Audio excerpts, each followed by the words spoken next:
Welcome to the July edition of the Red Light Zone. We're going to talk about the month of June. And the month of June got pretty hot and we had ran 244 calls.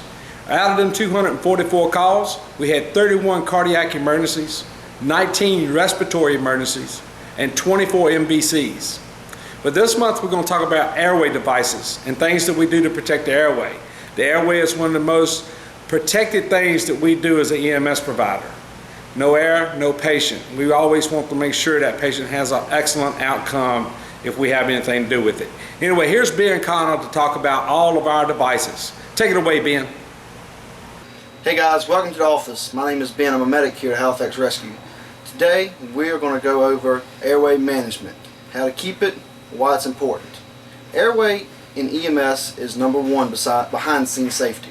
Without your airway, you have no patient. You can lose everything without it. So we can go over a few tools and maneuvers to keep your airway patent. Right here, it's a basic tool. This is our bag valve mask with the mask, okay? With this tool, you can keep your patient alive for the most part. You can maintain their airway by forcing air in. The correct way to use this is like this. You place it over top of the nose and the mouth using a maneuver called the EC maneuver and do a head tilt chin lift, and you bag. This forces air into the patient's airway. But sometimes that's not enough. When that's not enough, we have a few other things called an oral airway and a nasal airway. We use these to try to help open it up to force air in. This is the simple oral airway. You insert it like this. You measure it from the corner of the mouth to the patient's ear. On an adult, you insert it like this. When you get halfway, you do a 180-degree turn and you push it down to the back of the mouth. That will help keep it open, keep the tongue out of the way for better oxygenation. But of course, as we know, sometimes that's not enough. So we have a few other tools that we can use to help open that airway up and do better patient oxygenation. The most simple one is the King airway. The King is this little bad boy right here. It's a very, very easy tool you use to maintain that airway and to also suction out the patient's esophagus when they have vomitus or anything like that, to keep the patient from aspirating. How to use this is like this. You insert it straight down the patient's mouth. You push it as far down as you can until you meet resistance. When you meet resistance, you take the syringe that comes with the package, you fill the cuff up with air, you take the syringe off, and you pull back about a ½ inch or so, just to make sure it's seated in there really well. Attach your bag valve mask, and you're oxygenating. But of course, this is always not enough if you really need to take care of that airway, because sometimes you really need to maintain it so they don't lose it. In order to do so, we get to intubate. This right here is your laryngoscope. This is the tool to intubate someone with. We have two different style blades, the Miller and the Macintosh. I'm a Macintosh person, so we're going to use that when we intubate this lovely patient. Here's your ET tube. It's just a tube. It's got a little cuff on the end of it. That goes into your trachea to keep your airway patent. Let's do so. You also have your stylet to keep that tube very tight, so that way when you go in there, you have a very sturdy area. Let's do it, guys. You enter at the corner of the mouth, sweep to the left, and you move that tongue over. Look straight in, you visualize the vocal cords.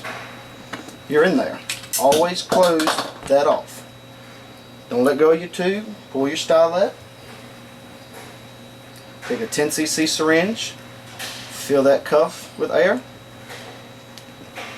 Then you take your stethoscope and you're going to listen to make sure you have air moving in the correct places. You have air going into the lungs on both sides. And you also listen over the epigastric area to make sure you don't have any bubbles or gurgling sounds, to make sure you're not in the esophagus. We're in there, guys. Secure your tube and make sure you oxygenate that patient correctly. You don't want to over-oxygenate them. Since y'all couldn't see that airway, we're going to go use a very special tool. It's called a Glidescope. It's a laryngoscope that's got a camera on it. That way y'all can see the airway. We'll be right back. Hey guys, welcome back. Today, we're going to show you the Glidescope. This is the ultimate intubation system we've got. It is a camera and a light on the end of a fiber optic thing and a screen so we can see what's inside that airway. It's very important on a very hard intubation. You can see blockages, you can see edema, you can see anything that could be blocking that airway where you need to intubate them very quickly. I'm going to show y'all how this is done.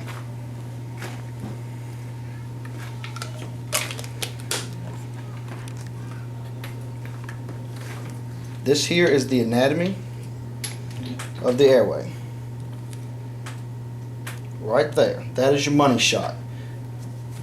Those are the vocal cords and the entrance of the trachea. Now all you need to do is pass your tube straight through the vocal cords, make sure your cuff is all the way through. You then retract your stylet out of your ET tube.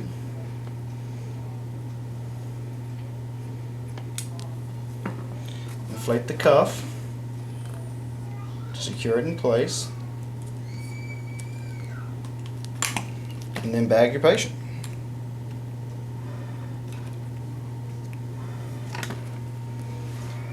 Intubation is its own thing, guys. It's a very hard skill. Once you master it, you can then master the airway and then take care of every patient you need to.